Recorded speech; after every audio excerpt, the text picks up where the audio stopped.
This is part 3 of the chapter 21 lecture notes. We had been talking about the life cycle of a virus, and we had gone through all the stages and gotten to this point, to the replication and assembly stage. So we already talked about attachment, and we talked about integration, or entry and then integration of the genome sometimes into the host cell genome. And now this stage is when the genome, whether it's DNA or RNA, is replicated, and then the protein is produced by transcription and translation. And this step all depends on the type of DNA or RNA in the genome in the core of the virus. The last step is the egress or release step. This may involve lysis of the host cell. And what happens there is so many copies of the virus were made inside the host cell that it just burst open.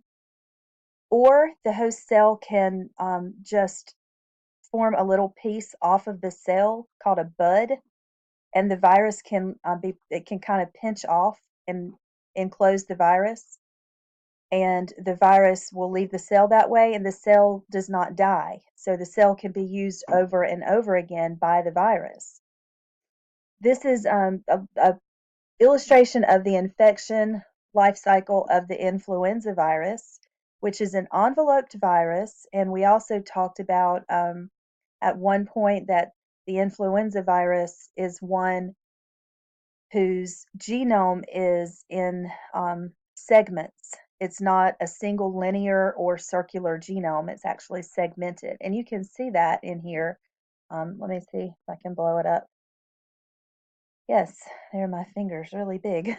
But you can see that the DNA in here is, all segmented, or RNA.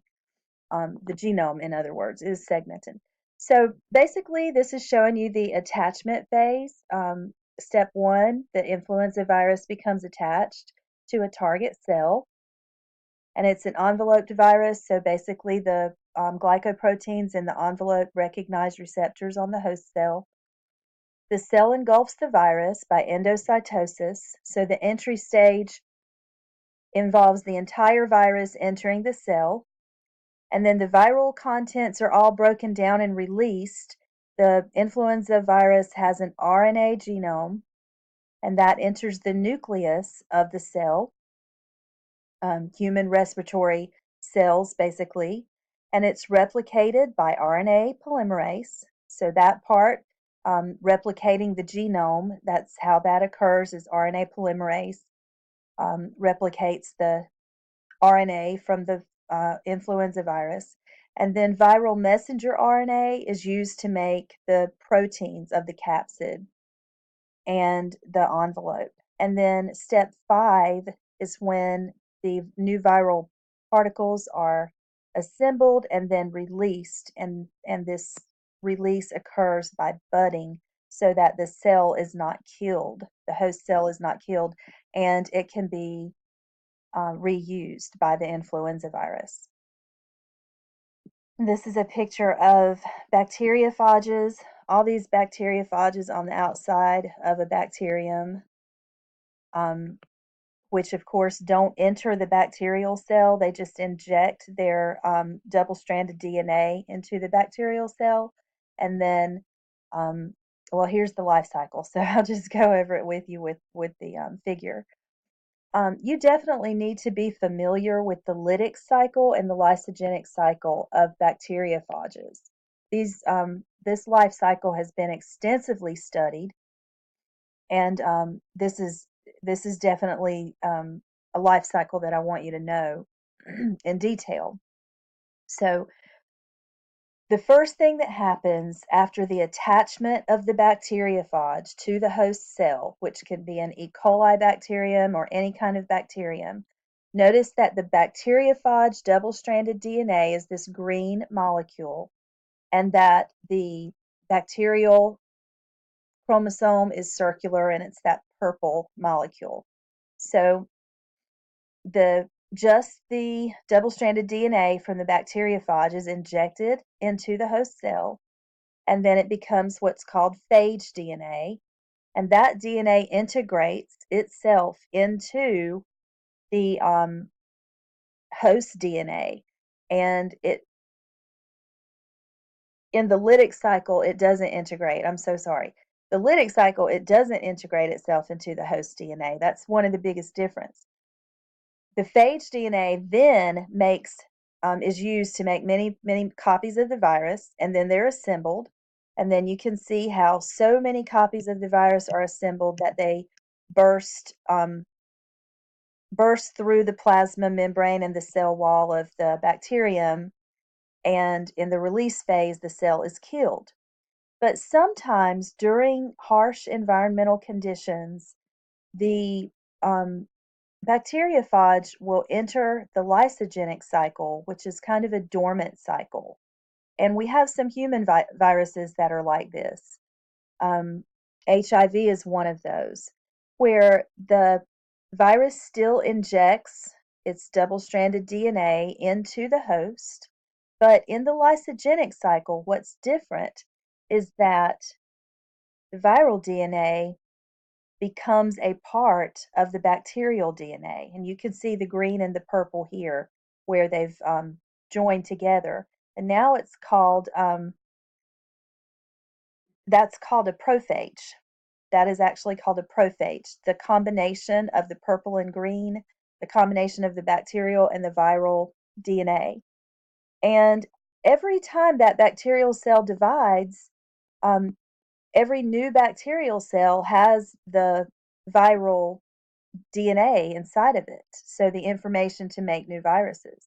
So all the new cells that divide are going to be able to make copies of the virus. So under stressful conditions, the phage DNA is excised. In other words, it's removed from the bacterial DNA, and now that cell can enter the lytic cycle at the assembly stage, and then the viruses can be released, and at that point the cell would be destroyed. So the lysogenic cycle is more of a waiting period, a dormant cycle. The lytic cycle destroys the host cell right away. And the big difference is that in the lytic cycle, the phage DNA, the bacteriophage DNA, or viral DNA, is not incorporated into the host cell chromosome. And in the lysogenic cycle, it is incorporated. All right, so we're going to talk about animal viruses a little bit. Animal viruses we're more familiar with, that's for sure, may cause acute disease like colds and influenza, may cause chronic infections such as with hepatitis C. Chronic meaning acute disease means that we're going to get the disease and then we're going to get over it. Chronic means that it's very long term, possibly lifelong. Latency and intermittent symptoms occur with animal viruses, like with herpes.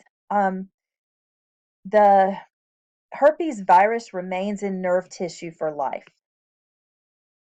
but it can be reactivated, particularly under times of stress, when the person is undergoing stress or when the person's immune system is down. Different types of situations can cause the herpes, episode, the herpes blisters to erupt and all that, or the cold sore or whatever. So herpes can undergo a latency or dormant period and then reactivate over and over throughout the person's life. Some viruses are asymptomatic. There are some human herpes viruses that don't cause any symptoms, and then some viruses can actually cause cancer. And we know HPV is one of those. Human papillomavirus can cause cancer, and hepatitis B and C also can cause liver cancer. Human papillomavirus can cause cervical cancer. So oncogenesis means basically the production of cancer cells from the virus. This slide is going over the varicella zoster or chickenpox virus. which causes childhood chickenpox and later in life shingles. And that is for the same reason that the virus goes through a period of latency, and sometimes later in life it will reemerge as shingles, which are very painful, and sometimes not. And this is an image of HPV, or human papillomavirus. It has a naked icosahedral capsid, meaning, of course, it does not have an envelope. It's got a double-stranded DNA genome, and it is sexually transmitted, and it's oncogenic. So what doctors are encouraging, pediatricians are encouraging, is for children, boys and girls, around the age of 11, is to have the HPV vaccine, um, which is a series of 2 shots. You get one, and then a few months later, you get another one. And they highly recommend the vaccine even to boys because it prevents a person from getting HPV. And so it is actually a vaccine that can prevent cancer. It will prevent the person from getting cervical cancer. And they recommend it in boys, even though a boy doesn't have a cervix, obviously. And by the way, I had a student ask in one of my face-to-face classes, so I'll go ahead and tell you. The cervix is the part when a woman is pregnant that when they're saying she's dilated 2 centimeters or dilated 5 centimeters, they're talking about the cervix. The cervix is the opening from the vagina into the uterus or the womb. And so it's got to dilate for the baby to come out. And that's what we're talking about when we say cervical cancer, is cancer of the cervix. So men obviously can't get it, but they're encouraged to get the HPV vaccine because it does prevent them from getting HPV, and it also prevents them from spreading HPV to their sexual partner later on. A little bit about plant viruses. Plant viruses can be transmitted a couple of different ways. There's horizontal transmission, and that's when the virus enters by way of damaged plant tissue. It may enter through pollen, another plant, or an insect bite, but typically the virus enters by some kind of vector. Vertical transmission is when the virus is transmitted from the parent plant. So the virus has incorporated itself into the sperm or egg of the adult plant. And the sperm, of course, in a plant is found in the pollen, and then the egg is found in the female part of the plant, called the carpel or the pistil. And plant viruses may cause hypoplasia, which is decreased growth and vigor, so they just don't look as healthy, necrosis or death of the plant or plant tissue. And here is a table that lists some common plant viral symptoms. Hyperplasia, hypoplasia, hypo means low and hyper means high. So hypoplasia is when there's a decrease in growth and health of the plant. But hyperplasia means there's like an additional growth on the plant called a gall or a tumor. Hypoplasia, again, thinned yellow splotches on leaves, just decreased growth, and they just don't appear as healthy. Cell necrosis is cell death, so that's going to cause dead, blackened stems, leaves, or fruit. Abnormal growth patterns, so just malformed stems, leaves, or fruit. And discoloration. These are different symptoms that you would see with plant viruses. This is an illustration and a diagram showing a lot of different human viral infections. They're not all listed here, but a lot are. And you can look over this a little bit on your own if you want to, but it shows which area of the body is infected by each virus. The common cold, for example, difference between that and something like pneumonia or influenza. Is influenza on here somewhere? I would hope. Um, it's in here with pneumonia.